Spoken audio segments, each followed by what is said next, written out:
Hey everyone, I am super excited today. We have Justin Haugen on the show for How I Shot It, and today we're going to talk all about photos that he created using the new MagBox system.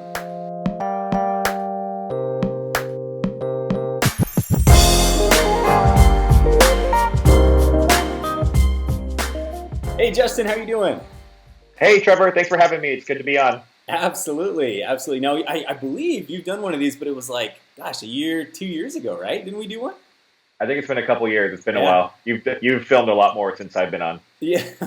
Well, it's funny. I only mention that because somebody might say, I recognize this guy's face. And not only have we done one of those, but you've been on numerous videos. We did, in fact, when we launched the new MagBox system, you were live in our studio helping us answer some questions. So people have definitely seen you, and we appreciate you and appreciate you in the community. So thanks for doing another one of these interviews with me. Thank you. I'm honored to be using the new equipment and testing it out and applying it to my photography. It's been a lot of fun working with the gear. Yeah, absolutely. So for those who don't know, Justin's actually right here in Tucson, Arizona, which is where MagMod is based. And we were so excited to have him here locally so we can actually give him our new MagBox system. Now, for those everyone wants one of these, right? We all want our hands on them. And unfortunately, we only have a few right now. We're hoping to get more very soon. But Justin, being that you were one of the first to use it out there on shoots, what was your experience like?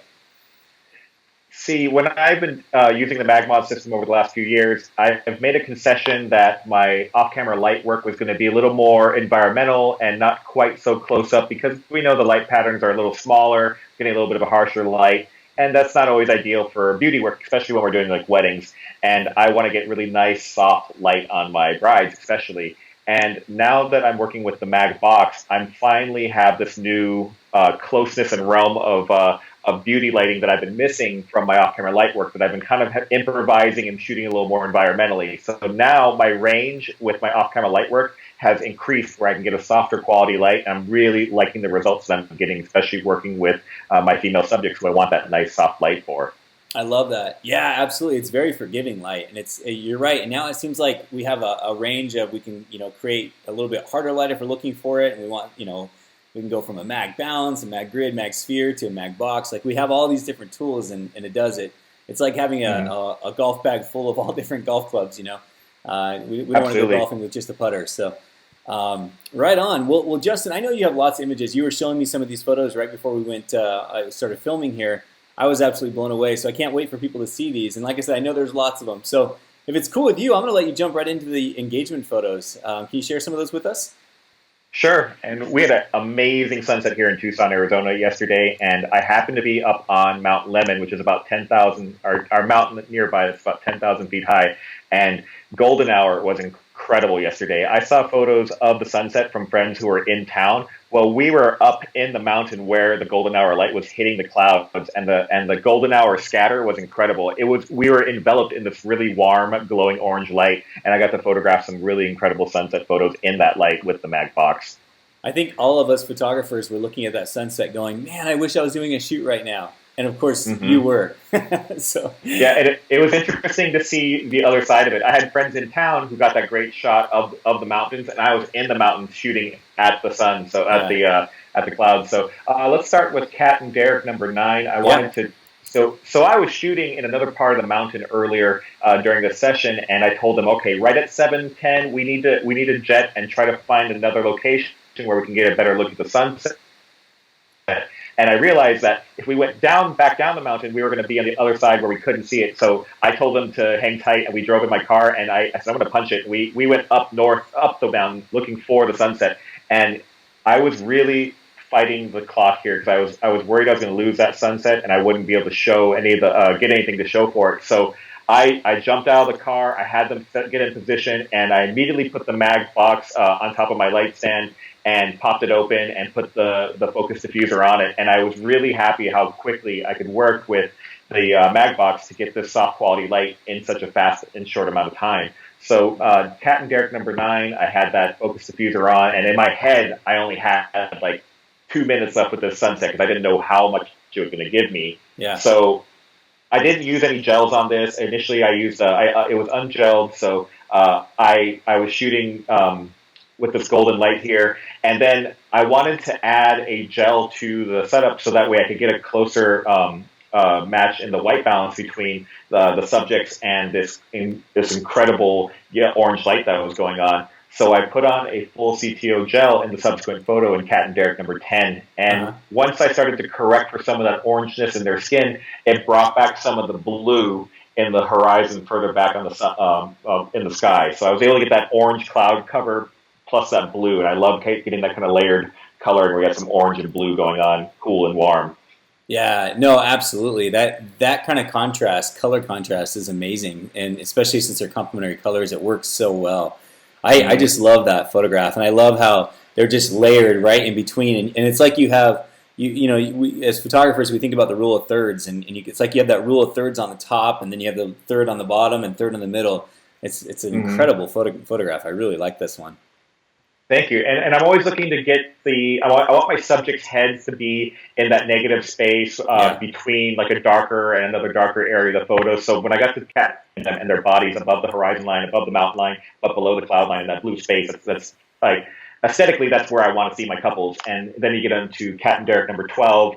The background behind them is those orange clouds again. And then we have this great afterburn, I call it, when our sun gets lower on the horizon and backscatter from the clouds starts to hit clouds closer to the sun, and you get this really great orange, purple, blues, reds. We get some really great tonality in our sunsets. It's unlike anything I've seen anywhere else.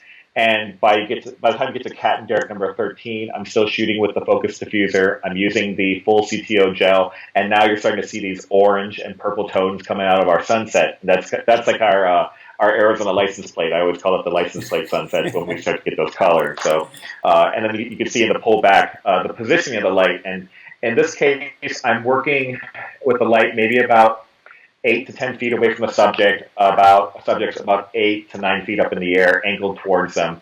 And what I love about the focus diffuser is we're getting some of that popular combination. Everyone's using grid here in the group, and that's where we get that pleasing shadow transition where the light falls off really, really smoothly, but we still have that tight, controlled circular light pattern. And that's the signature of the work that I've been doing with the MagMod system.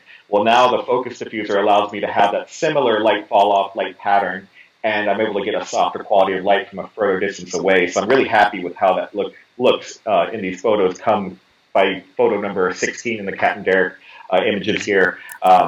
I still got the light from the same distance, and I'm just shooting through this transition of the sunset. So never turn your back on an Arizona sunset, because it will always give you different phases of afterburn where you get different colors and tonality, and just keep shooting through it and keep adjusting your ISO and opening up your aperture to let more ambient light in, and then manage your flash power to get this great balanced, dramatic sunset photography. It's a really awesome place to shoot when we're here in Tucson and Arizona. Yeah, no, you bring up some good points, and I love the fact that you had mentioned that you jumped out of your car and it was like you had to get this thing set up really quick, and that's one of the things I've noticed about using the MagBox system as well. Is just how quickly it pops, the MagShoe and the MagRing and the MagBox, everything just works so easily. So, and the funny thing is with sunsets like that, you don't have a whole lot of time. It changes so dynamically and so quickly. I know people are going to look at your photos and go, "Oh, that's a Photoshop sunset." But man, you can't. I don't even know anyone who could Photoshop a sunset like that. Like, it just was incredible that night. So I couldn't believe it when I was seeing it. And I don't want to call it any other modifiers by name, but I've worked with some other setups where they're meant to be quick setup modifiers, soft boxes and octaboxes, and there's a bit of handling of them that I have to do, and definitely the speed of the MagBox is much faster than some of the other setups I have, which I still enjoy those modifiers, but this is definitely quicker, and I think my confidence is much greater when I know I can show up, throw the light stand out there, get the lights on, and put that MagBox together in within a minute, and I'm shooting, and I literally didn't know how much time I had left with the sunset. And the couple was really impressed because first they were impressed by my fast driving up the mountain, and they were happy that I was so committed to this chasing this sunset, because I'm learning that you really have to go after big setups if you want to get big results, and we had it. We were up there in it, so I really enjoyed working with it today, and it complemented my workflow and how I use MagMod very easily. And I don't have any images here, but I did a multi-light setup where I had the MagShoe and the MagRing, and I used another flash on the MagRing with a grid for my kit already. So I'm utilizing other parts of the kit together with the new stuff, and it's working very quickly and seamlessly with my current workflow. So I'm very happy to be using it. That's awesome. And then Justin, you're up there shooting in the mountains, and I know you just got a studio down in Tucson as well. And I saw a few images where you were able to use the MagBox in the studio. Do you mind sharing some of those as well? Sure. And if we can get to Marcoso number 14, yeah. I want to show. So I'm in the studio. This is a multi-light setup. I'm using, I believe the key light was our MagBox with a diffusion panel on it, not the focus diffuser, but the normal diffusion panel. Okay, the reason why, I wanted the greater spread of light to reach my backdrop so I can have a lighter colored backdrop. And then I used I want to say I had another speed light on a MagRing with a grid, and I was using it as a kicker accent light on the back right corner of his shoulder there onto his face. So I'm really big about layered lighting. So I love that main light on the face with a little bit of a shadow line on the cheek, and then the back side of the face where you get some of that accent light. Because I like that layered three-dimensionality to the light when you use a multiple light setup like this, and you're managing the shadows. I'm finessing the shadows here to give me some of that chiseled structure to his face. Yeah. And if you get to number 15, you can see like our main light's got a softer shadow transition now, or the quality of our light is definitely discernibly softer. And I've got a pullback, number 16 is that image, and you can see the pullback. You can see the spread of the light from the diffusion panel. And by the time I get to the next photo, number 17, that's where I use the focus diffuser.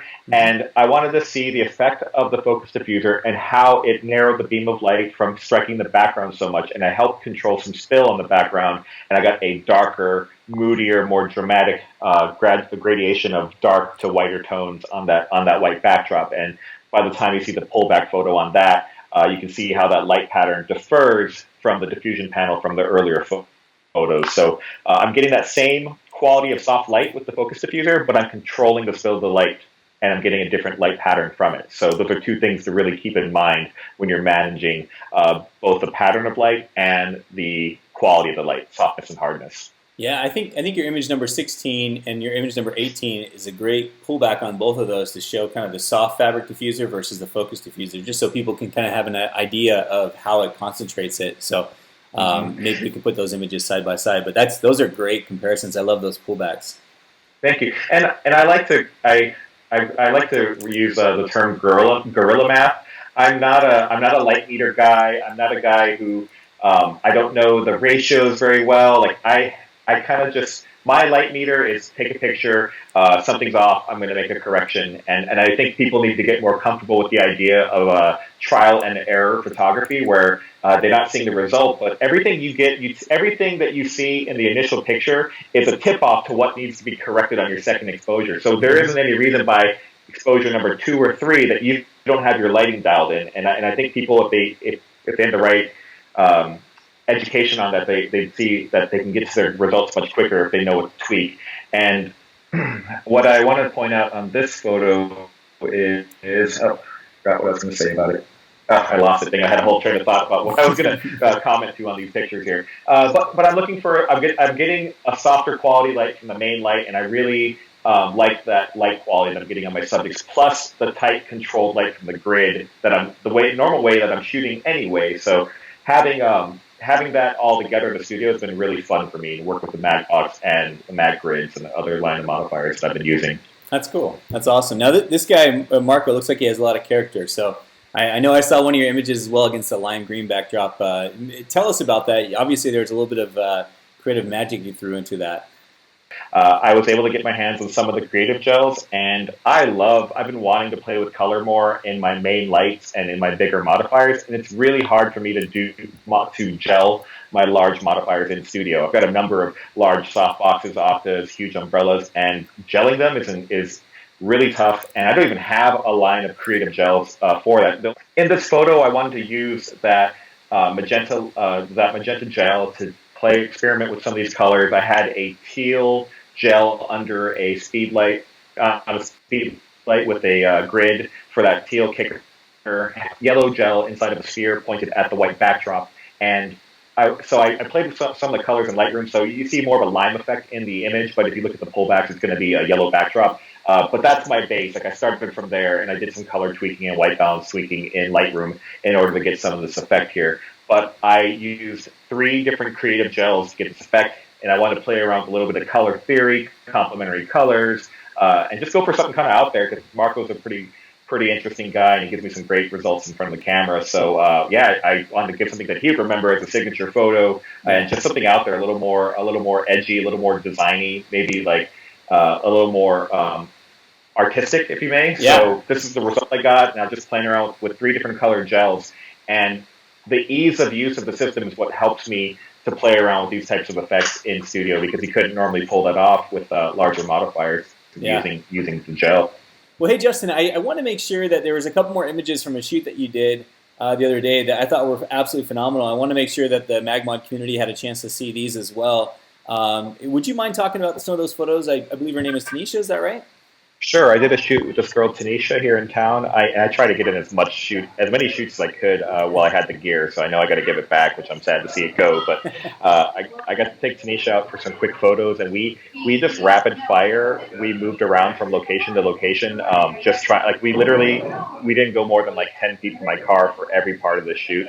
So we started near this cool warehouse near downtown Tucson, and there's this really awesome agave goddess painting on the wall that my friend painted on the wall there. It's a big mural, and he goes by the name Sci-Fi is his artist name, and so I really wanted to feature this cool mural in the background and get some neat pictures of her with the new MagBox gear. So if you go to Tanisha 1, and you can see this kind of plays in line with how I do more environmental type portraiture. I love showcasing a sense of space and place with my subjects, but now I'm getting a softer light quality using the MagBox. And you can see in the next photo, Tanisha number 3, that my range is starting to get a little more closer, where I'm feeling the subject in the frame a little bit more, and you can see softer light on the subject. And admittedly, I'm not the best beauty retoucher, so I didn't clean up some of these hot spots as well as I'd like to, so I'm just excited to get these photos in front of you. But you can see that the shadow transition is more gradual. We're getting a softer looking light quality, and my range is now getting closer. I'm starting to get closer to my subjects in these kind of photos, filling them in the frame more than I would typically in the past, where I would have shot a little more wider, a little more environmentally. Yeah, love it. And these are great. There's some pullbacks for those. The next image I want to talk about is Tanisha number 5, and I'm really an incredible shot. We get great sunsets here, great sky, great golden hour, and so I was shooting with a MagBox just out of frame on the left side of the image, maybe about 6 feet from her. And what I like to do in these types of situations is I like to get really low to the ground. The camera is pretty much on the ground, pointed upward towards her. And I like to give the idea of like her just being in the clouds. So it's my way of isolating and getting my subjects in the scene and getting rid of some of that that background, that lower horizon, and just showing the cloud just over her shoulders, so showing the sky just over her shoulders. So I really like to get that camera low, pointed upward. So this was a fun one where I got a little bit of golden hour rim light up the back side of her, a little bit of shadow, and then that layered light, I get that main light in the front of her. Love it. And this actually goes back to what you were saying earlier, where you like to make sure their heads are in that clean space. It's like right where that little hole in the break of the clouds is, you have her head right there, which just works so well. Yeah, very intentional. Like I shot this a few ways, and then I realized, I got this pocket of natural of sky just between those clouds, and I intentionally placed her head just in that little pocket of cloud of sky between the clouds. Love it. Love it. Sorry about the noise here to everyone listening. So the next photo, we're on Tanisha number 6. I'm using a full CTO gel here. It's just after golden hour, so we're getting some of that bluish tones in the ambient light when we start to correct for that full CTO gel in our main light. I also have a kicker light with a speed light. I think it's an 8200 or a D860. With a grid on it, ungelled, so you get that little bit of bluer, neutral tone light on that kicker, so you kind of see that light edge on the side of her face and her hair. So you get that nice blue and this is back into color theory, complementary colors. I love bluer tones, so they just set into the background, and then the oranger tones, the more water tones, come forward to get more of a three-dimensionality aspect when we start playing with color theory and our layering of foreground and background and subject and bokeh and all that stuff. So there's a lot of rules of like hierarchy where my eyes go to. Another thing I want to mention is I love using full CPO gel on people of color because you get wonderful, rich, like there's a glow to her skin. So when you use a full CPO with black skin, with black people in their skin, you get great color. So I don't know if that's a thing that people have seen or. I think that's especially noticeable in that shot where you have Tanisha in the blue, Tanisha number 8, which I think is our next photograph. Her glow of her skin looks amazing. Oh yeah, she's radiant, and there's like a great. I mean, it's a great compliment to the skin tone. So I think it's a good thing to have, a good trick to have in your back pocket. Because every time I do it, I get great feedback. People love how it looks on themselves when I photograph it this way. Yeah. So yeah, number 8, we've got her with another MagBox just to the right of her, just out of frame. Softer light quality. Again, the orange, the warmer skin. Bluer tones in the background with that nice three-dimensionality. And if you look in the pullback, we're literally on the side of a mountain, a local mountain called A Mountain, and I had to position her next to these cars because everybody likes to park their cars and hang out and watch the sunset. So there's a lot of people here, a lot of foot traffic, and I literally positioned her between 2 cars and shot that photo number 8 between these cars here. Love it. So small footprint, quick setups, easy work. And we'll finish off that last image of her, number 10. I think again I'm still using full CPO here. I'm just correcting a little bit further to neutralize that tone and push the sky bluer. And there's a setup picture on a pullback there, just out of frame. I'm maybe like 9 feet away from her with that MagBox. Yeah. So that's I think fantastic. That about covers all the images. Yeah, Justin, that's awesome, man. I do have to ask, a lot of people, one question that's kind of come up is with regards to the AD200s. It looks like you were using them in the MagBox. Did you feel like it was sturdy? Did you feel like the AD200s were going to fall out, or No, I didn't have any concerns whatsoever that anything would fall out. I mean, one, because the magnets are strong enough to support the AD200 without any support, but then in addition to that, we have that clasp that goes over them and secures them into place. I have no concerns whatsoever that it's too heavy for use in the MagRing. Yeah, no, that's exactly how I feel as well when I've been using it, and I know it's just been a question that's come up, so I thought I would just ask you so that people could hear your opinion as well. So, yeah, not a problem at all. It definitely the gear, like especially the MagShoe, that's the best solution I've ever seen and come across and used for mounting a flash on top of a light stand.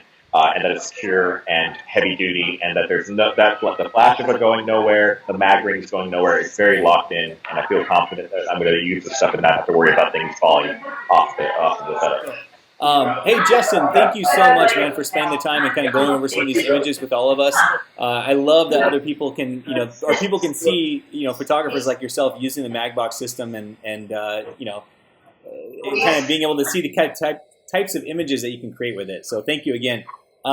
Justin, you're speaking soon, like in September, right? Can you tell us a little bit about that, where people can find you? Yep, I'll be in Detroit on September 18th. I'll be talking at the Detroit PPA at ProCam, their big camera store out there in Detroit. So I'll be doing a workshop in the earlier part of the day, and I'll be doing a presentation in the evening to the PPA Association out there. Awesome. So if you guys are anywhere near Detroit, I would definitely go check that out. Justin, the big thing about you, from everyone that's ever gone to any of your classes, they just know that you're such an authentic and genuine guy. You like to help people. And I've seen that just on different photo walks with you. So I appreciate it. Appreciate the time you've taken today to talk about those images and share how you created them. And I know we've all learned and been inspired by you. So thank you. Thanks for having me. I know everyone's going to be excited to use the gear once they get it. That Kickstarter is blowing up right now. So everyone that's pledged, like you're going to get some really cool stuff and you're going to make some really great images with it. So I'm excited for everyone to get their hands on it and start doing what I've been doing with it. It's going to be a fun year in 2019. Absolutely. Thanks again for having me on, Trevor. Thanks, Justin. Take care. Have a good one.